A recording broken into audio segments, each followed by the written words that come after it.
Then he did his master's in fish nutrition, Auburn University. But then he changed the lanes and moved to poultry nutrition.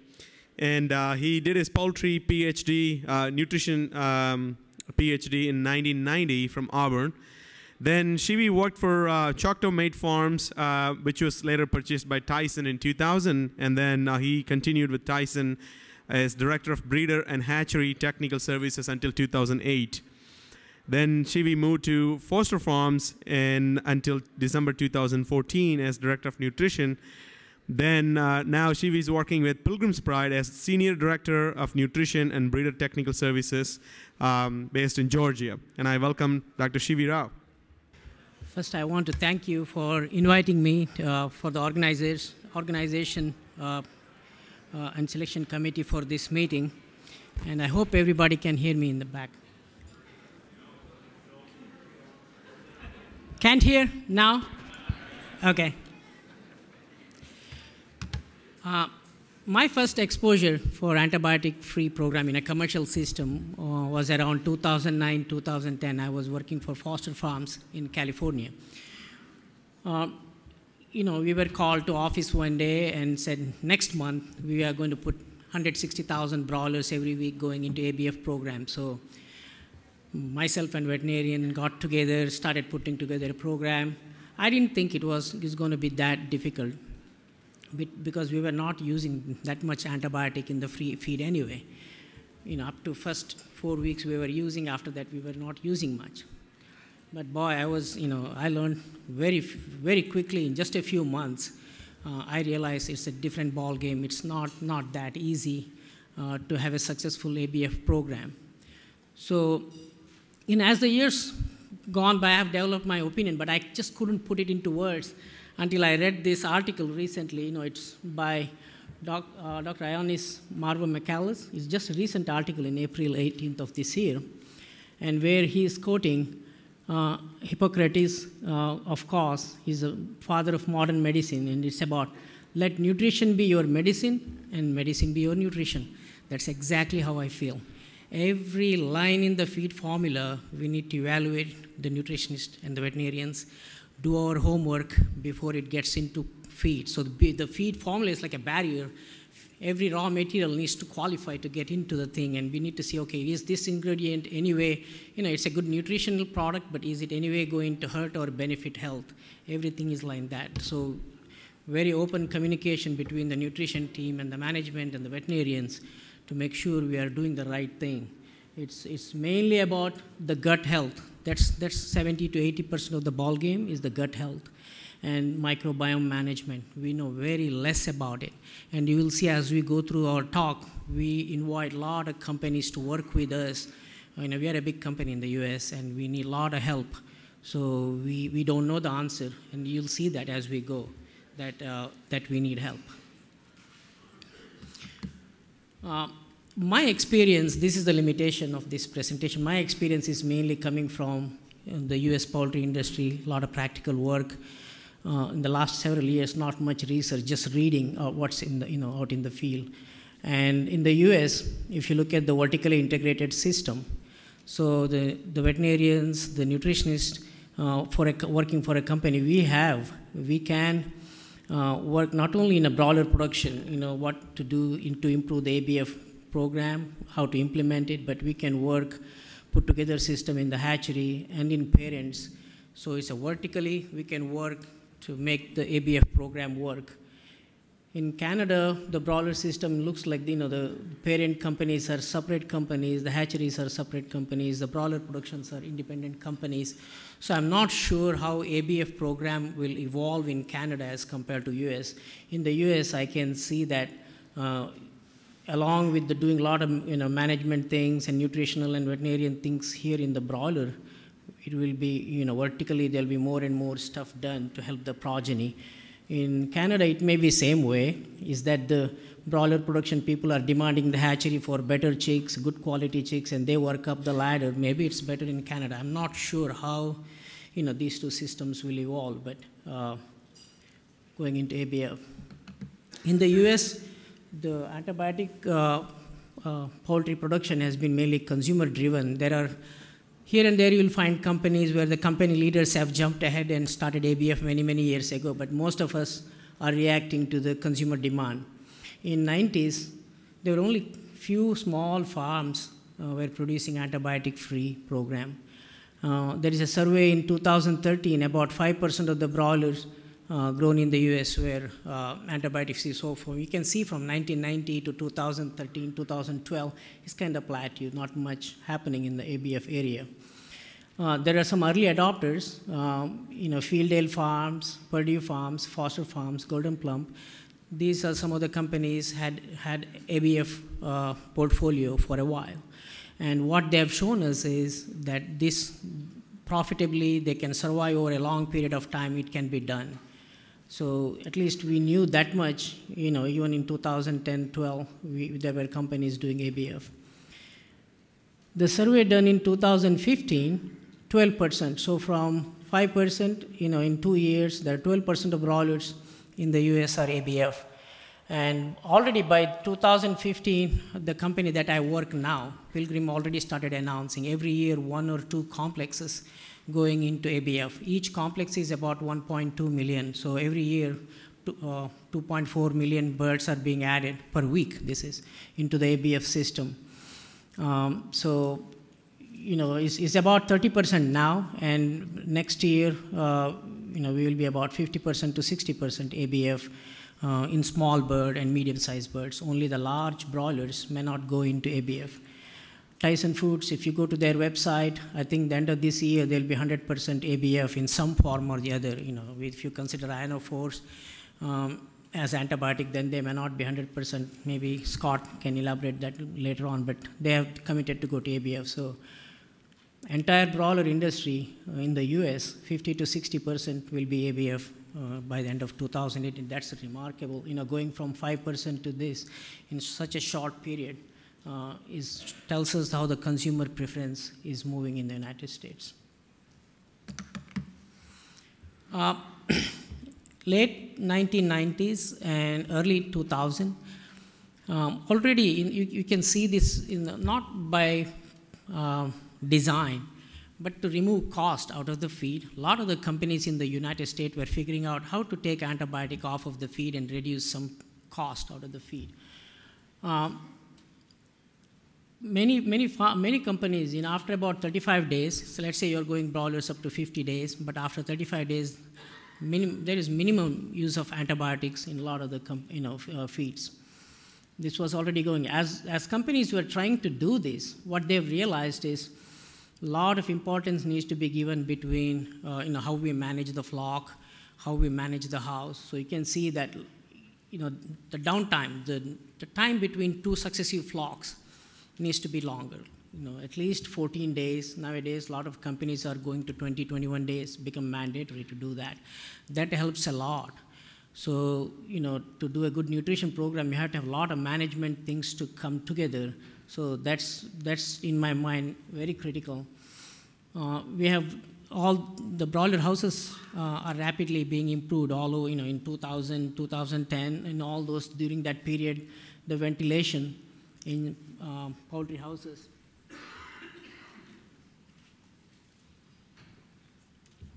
The ventilation system has improved, the floors are drier.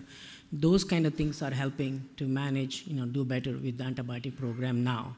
And, we did that to make this happen, to take antibiotics off. Of course, the vaccination application systems and health programs have improved over the years. And enzymes, in the last 10, 15 years, use of enzymes in the US broiler feed has really helped. Now, we're still learning how to target them, use them properly, but especially phytase enzyme has helped in this area a lot.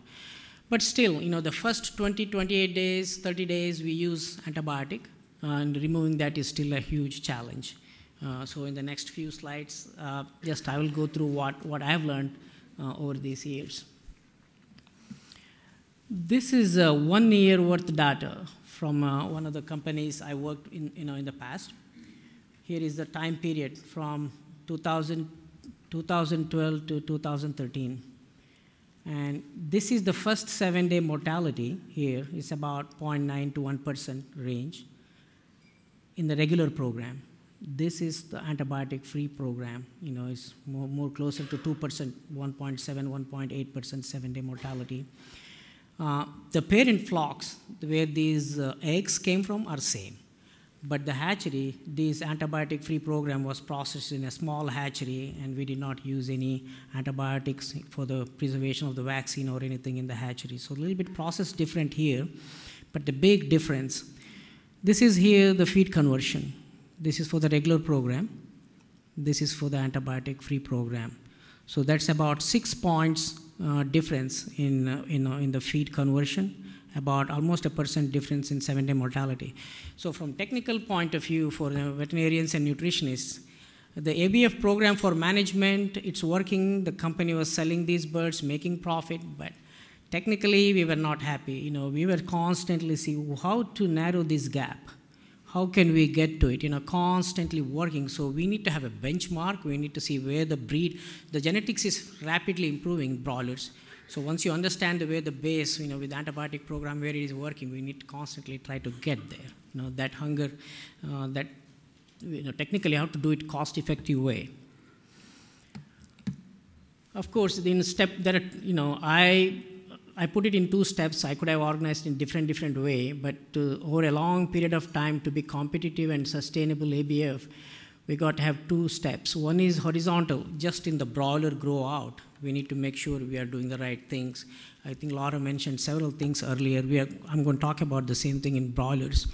We need to have that. But the step 2 is vertically. A step, going into the hatchery, where, how the hatchery sanitation, the interventions that we can do in the hatchery, then go 1 step about, get eggs, the breeder hens, what can we do in their nutrition, gathering the eggs.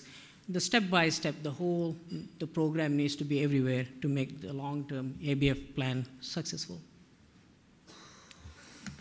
So here, this is just a nutritionist perspective. For me, the biggest main challenge is coccidiosis control in poultry and the secondary invaders like Clostridium and other things. So normal digestive health is the key to optimize broiler production and maximum profit. Within that normal gut health, then the cocci problem is the #1 issue. And so right now here, this side of the, on the slide here, you'll see this is when we use antibiotic or growth promotants.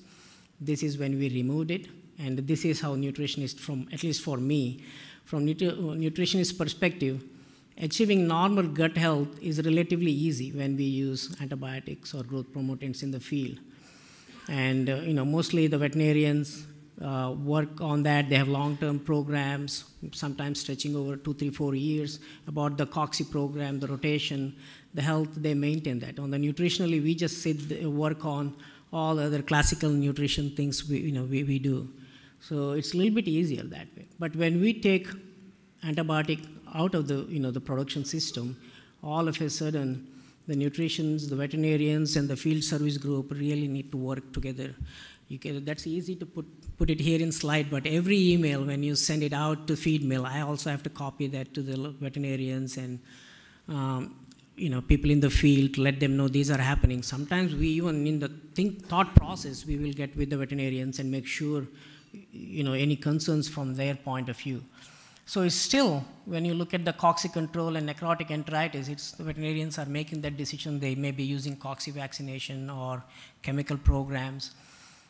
And then nutrition and veterinarian, we need to work together to make this, Laura addressed this a little bit, immune modulation, microbiome management to protect gut health, to work as a team. And then you still have to do the classical. So overall, it's nutritionist perspective. Achieving normal gut health is challenging and needs team effort with the veterinary group and the people out in the field. This again goes back to the US system. In the tech service team, we can work with the feed mill because this is all in one company. So we can work with the feed mill to do the right thing to help the antibiotic program. The broiler production, again, we can do several steps, which I will go through, in the next few slides. Chick delivery in the hatchery, handling of the eggs, bunch of things we can do in parent flocks everywhere, keeping in mind that, okay, we need a product, we need a progeny that is stronger and cleaner, so we can start working way up here, so then we can have a good head start to do it. So it's mainly, to promote stronger and cleaner embryo and broiler chick. So in next few slides, I will go through some key nutritional opportunities and into transition into ABF. And again, I will not talk about any company products, just about concepts and strategies. Here, is maternal, the nutritional work we can do with parent breeder hen. The technology, upcoming technology about adding some nutrients and feed additives into the egg as the embryo is growing at different stages. Coccidia control in broilers is mainly a topic. I won't talk much about it because the next speaker is going to mainly, that's part of his presentation. I will cover a little bit about early nutrition, first 10 days, day 1 to day 10 nutrition strategy. And some of the mistakes we do when we have antibiotics in the feed, it's very abrupt. With a lot of things we do, the antibiotics kind of mask those, can help us still get good performance. But when we take that out, we have to avoid a lot of mistakes. And I'll give you a couple of examples, just want to get your thought process going in that area. We'll talk about pre and probiotics. Especially I'll talk, in the US system with a large company, how we need to be team play with the vendors, how we need to do that. And then we'll natural and synthetic chemicals. And if all these things don't work, we still have some backup options. So, 2 or 3 options, so we'll talk about that. So the first one is maternal nutrition to improve progeny. So this is all the work we do in breeder program. In pullet feeds, that's immature phase, and then hen feeds, once the bird started producing egg, what all things we can do. So nutritionally, over the years, we have done a lot of work, a lot of studies. I'm just boiling down to some of the main ones that we have seen in a commercial system. We can see improvement is enriching the eggs with vitamin E and selenium. Here again, I prefer to have some of this selenium is organically bound selenium, like selenomethionine and things like that. Here. Zinc the same way. Zinc we can use inorganic source to increase the level in egg, but it takes a lot of zinc. But if we try to do a little bit organically bound zinc, it becomes a little bit easier to do that. This is in breeder feeds very important to use antioxidants in a commercial system. In Canada, I'm not sure, but in the US, the fat we get from various sources, the buying department may not stick to one place, they may change all the time. So very important to manage the risk. So we use antioxidants, but the benefit is when we use antioxidant, so all these levels starts going up in the egg as well. So it's just a benefit. Antioxidant can help you more than one way. So that's something we need to do in the parent, maternal, in the breeder feeds. Omega-3 and omega-6 fatty acids. So these are some of the major items that we can use it in the hen feed, and if we can influence the egg, and some of that carryover effect go into the embryo and into the progeny as well. Very difficult to measure this, but if the hatchery team willing to work with you, and we can track early dead embryo, mid dead, late dead, we can chart all that before and after. We can pick up all these differences and show management that the money we spent on that, is helpful. The other thing is to get clean eggs. Eggs coming from the breeder flocks, we need very clean eggs taken into the hatchery. In that area, pre and probiotics help a lot. It's very difficult to get more eggs. The hens to do mortality doesn't improve much. The egg production may not go up when we use direct fed microbials or pre and probiotics. But if you do your homework and do the right way, we can clean the eggs a little bit. Your cleaner eggs, better shell quality. Then use large particle limestone. The limestone we can buy various particle size. Using large particle in breeder hens has a big influence on your shell quality. And by improving the shell quality, especially in older hens, reduced contamination in the hatchery and reduced exploding eggs. That's a big item in our company. Pretty much 100% Pilgrims is on large particle limestone in the layer in the hen feeds. It's also important to manage the hen size. If the birds get bigger birds have bigger liver makes bigger egg, and the shell quality gets weak. So it's important to manage the hen size, keep them. So it's a lot of thought goes into ABF, which what's not before. And so managing the eggshell is very, very important. It helps to bring clean eggs to the hatchery. And even in breeders, we spend money on the feed enzymes. It saves feed cost, but mainly another thing is the eggs get cleaner. The droppings, tend to be more solid, and the eggs are cleaner. In the U.S., the way we grow our hens in the slats and gather eggs through the nest using enzymes really helps to keep the eggs clean. And also helps in feed cost and gut health and other things. I think the eggs are clean because the gut health is better. And then this is something I've only in the last 6 to 8 months. Now I'm very convinced with our company going 60% into ABF. We will be investing a lot of time and effort on risk management on mold toxins. Because we are seeing a lot of when the toxins is again a complicated system. There are so many toxins can come through, but when they hurt you big time in breeders, and that even affects the hatchability and the progeny quality. So this is one area we need to put some priority into. But investing in maternal nutrition, in the feed, investment in the feed, in the hen feed. Is very cost effective because each hen produces a lot of eggs and a lot of chicks. So when you spread that all cost around, it makes sense to invest money in the hen feed. I've asked our upper management to give me a little bit more money to put it into all these kind of things. So the percentage wise we'll be allocating a little bit more money into the breeder feed to accomplish some of these things. We are not doing much of this. This is introducing feed additives and nutrients into the egg. The reason I put it up here is we need to be closely watching this. There is a lot of 2, 3, 4 labs throughout the world doing a lot of work in this area. And there are several candidates are coming up, and listening to the earlier 2 presentation, some of the things they are putting into eggs is very simple. Simple sugars like glucose is helping a lot. So there is a paper, there are several publications in this area. They are saying by using some feed additives and nutrients, we can improve the immune function. This particular paper, this is Arkansas Nutrition Conference presentation. There are several nutrients Dr. Uni has listed which can help gut health, immune function, early growth, grow out performance, and meat yield.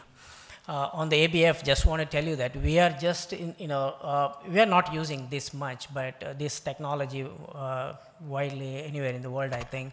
But just wanted to make sure the nutritionists watch the developments happening in this area. And because right now in the ABF program, we are mainly focusing on health. Eventually, the management is going to ask us to even, ABF birds. Now you got us healthy birds, it's price-wise is competitive, now can you bring the yield up? So, the questions are coming, we need to be prepared for that.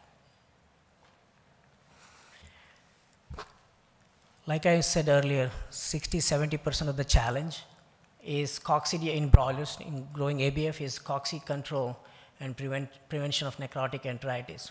And I'm not going to talk much because Scott is going to, the next presenter is going to explain a lot more about this thing.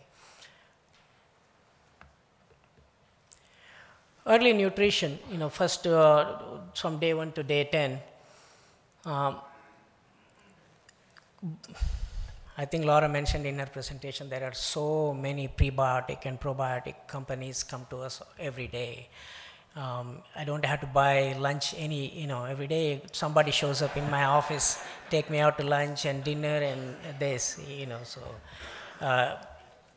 we are 5 nutritionists in the team. A lot of our time is talking to meeting people, but we don't stop that because you will never know. There will be some good product, so we can't rule out. We need to keep turning every stone, watch it. There are so many prebiotics, but it's good to work with the veterinary group as a team, a company technical team. But the main thing I want to tell you is the gut microbiome is so complicated. You have to manage the gut, the microflora in the gut, as well as in the environment. So I would rather work with companies which have strong technical team. They have good products, and the scientists behind who develop that know what is going on, and they are doing research all the time, so that you need to make them partner. They need to feel your pain as we go through, and that's our approach in my company is to we look at, when people come to us, say, okay, is this product originally prepared by this group or they're just marketing something? Do they know about it? How this product came about? What are the strategies they are going as the things change? What these companies, your vendors coming to you, what are they doing?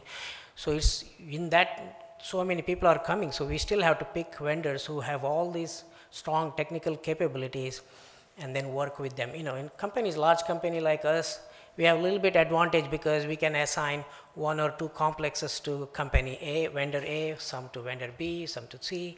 Over a period, we can do the experiments and figure out what works best.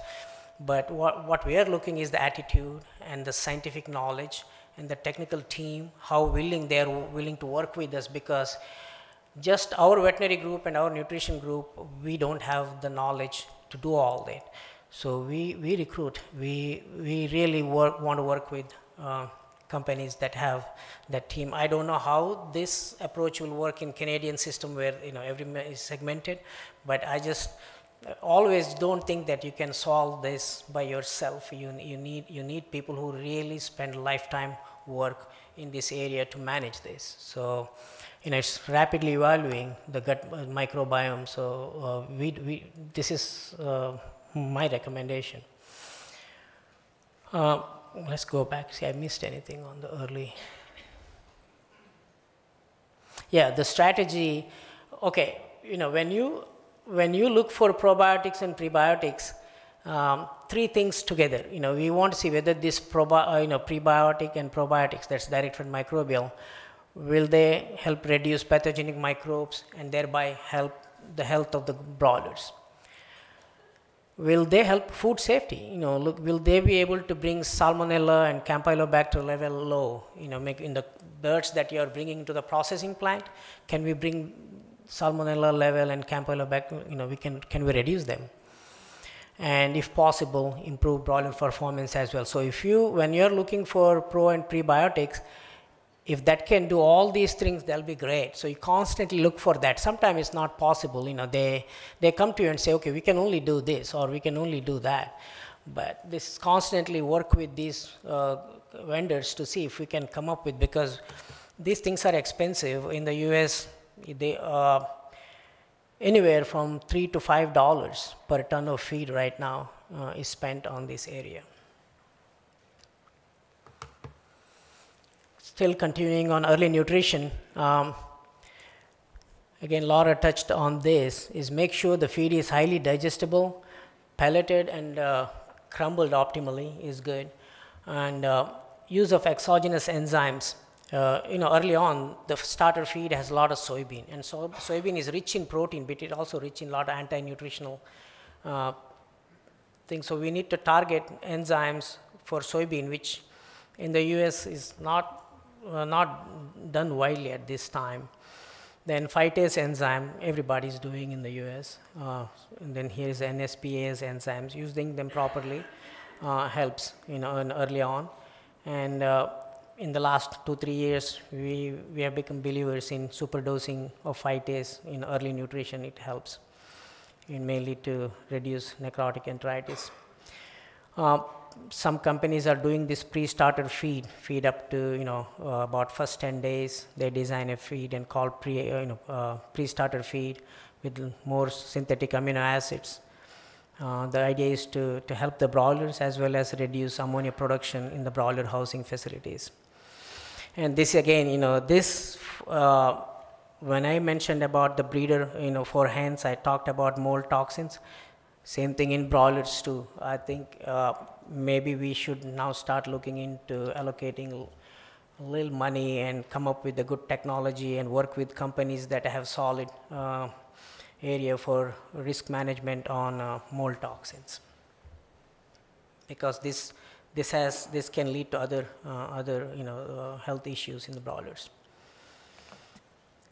Avoid nutrition related stress during broiler grow out. I'll give you a couple of examples. Veterinarians, when they design cocci control program, depending if it is a cocci vaccination or chemicals, the way cocci cycles, coccidiosis, it's a protozoa, how it cycles inside the gut, it changes. And then the feed plan needs to match. When there is maximum cocci challenge going on, if you change feed at that time, going from starter feed to grower feed, starter feed is usually a pellet and crumbled feed, and when you go to grower feed, they are pellets.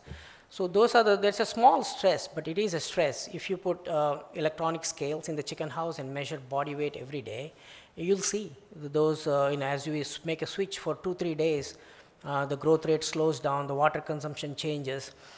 So any kind of change as you go from one to the other, as earlier speaker mentioned about feed ingredients, how to line them up among the feeds, enzymes, a lot of thought goes into, in my company we have two premixes, one for the starter feed, one for the feed that is later, and in the middle grower feed we blend them. These premixes have different enzymes in them, different level of vitamins and minerals, things like that. A lot of strategy goes into make that smooth transition as the feed changes, going into one to the other. Same, prebiotic and probiotic, if you are using in the starter feed, would like to keep the same thing going, or at least you can change the dosage, but to keep the same thing helps from the point of gut health. But not necessarily everybody, this may have to be changed sometimes, but it's good to keep some kind of uniformity in the feed. We always, nutritionists, we need to keep exploring natural and synthetic chemical options. One thing I had luck over the years is betaine, because you can see some publications where it helps to moderate cocci lesions, helps from cocci program point of view. We are looking into this, a little bit more. There are several kind of tannins. We are looking into oregano, thyme, some things like. All the time we are running studies comparing various chemicals, butyric acid, short chain fatty acids, and there may be more. I've put some in here. That doesn't mean that more and more things, but as a nutrition group and veterinary group, we constantly study all this on a continuous basis to see what works for us. Then, with all the things we do, there are still sometimes all the execution, doing everything right, there's still sometimes we see the mortality going up in ABF program. Usually it starts around 14-15 days, it goes up and then comes down. So we got to have some backup options. And early on, one of the presentations we heard about acidifiers. In acidifying, in our company, we are keeping that into our backup. We use a lot of this acidified copper sulfate and other acidifiers. That tool, we keep it as a backup option, because I will tell you in the next slide, I have some concerns. We would like to have more and more. So we all the time, people out in the field, if they test something, if it works, we will put it down and start developing a program around it as a backup option. Here are some of my concerns about the ABF program. Sometimes the natural products or synthetic chemicals that people bring to us, when we do a test, it works. But then after a few weeks or few months, it looks like it wears out. And just like using antibiotics, I worry about this, is the microbes figure out, learn to work around it. Same concerns with pre and probiotic. We have done large studies, 16 chicken houses with, like a no probiotic, 16 houses on the other. Very powerful test, got 3-4 points feed conversion improvement, salmonella reduction. And then we take it into the field in a large scale. In about 3 to 4 months, the effect is not there. The salmonella level again starts going up in the processing plant. We don't see the advantage of feed conversion. So that's why I highly recommend to work with the companies who have strong scientific knowledge and kind of fine-tune the product if necessary to work with you. And they need to, we got to work with them, give the data, see, when we started with your product, here it is. As the time goes, this is where you are, keep working with us, help. Rotating various pre and probiotics, say for a few months, use one to the next. We don't have the knowledge to figure out how to do that yet. We don't know. I mean, when you look at the literature, it's still not conclusive. Again, going back to the same point, microbiome in GI tract and in broiler housing facility are very complex. So I strongly recommend strategically align with vendors with strong technical team and continually work to fine tune and customize your approach. Early on, I showed you this graph, where this is the antibiotic-free program, the 7-day mortality. This is the 7-day mortality in the same company with the regular program. So about 1% better 7-day mortality, say about 6 points better thing. This data is from 2012 to 2013, or like a 1-year period. And during this time, a lot of work went on in this company. They had their performance, their sales dropped by about 30% because there was some news about salmonella in the grocery store in their product. So we went through a lot of work in breeder program, vaccinations, in the hatchery, cleaning up, both step 1 and step 2. We heavily worked in that company. And this data here is from 2013 to 2014. This is the ABF. By now, the ABF, the birds used to be 160,000, now over 200,000 birds. The 7-day mortality, I mean, dramatically, and we documented, we know how this, we made this happen, but it has come down. It's almost same as, the regular program. And here is the feed conversion. Early on, if you look at the previous slide, it was 6 points different feed conversion cut into half by doing all the things. So it's still a lot of work to be done, but systematically going after the program we can do. We have in Pilgrims, there are about 2 or 3 locations have better calorie conversion, better weights, better feed conversion in certain part of the year in ABF program as compared to the regular program. Overall, the overall feed cost per pound of meat used to be about 5 cents more for ABF. That gap is coming down, narrowing by doing the right things in the program. Again, I go back to let nutrition be your medicine and medicine be your nutrition thought process. We don't have a lot of tools. We need to do everything with feed and nutrition and feed additives. And the idea is to manage, keep a normal gut health and by understanding microbiome management. And nutritionists and veterinarians should work together to set up and execute the strategy. Horizontal process is very important. Just in broiler grow out, we need to do a lot of stuff, but vertically as well, start working one level above and clean up the process. Don't have to repeat this again, done many times. Thank you.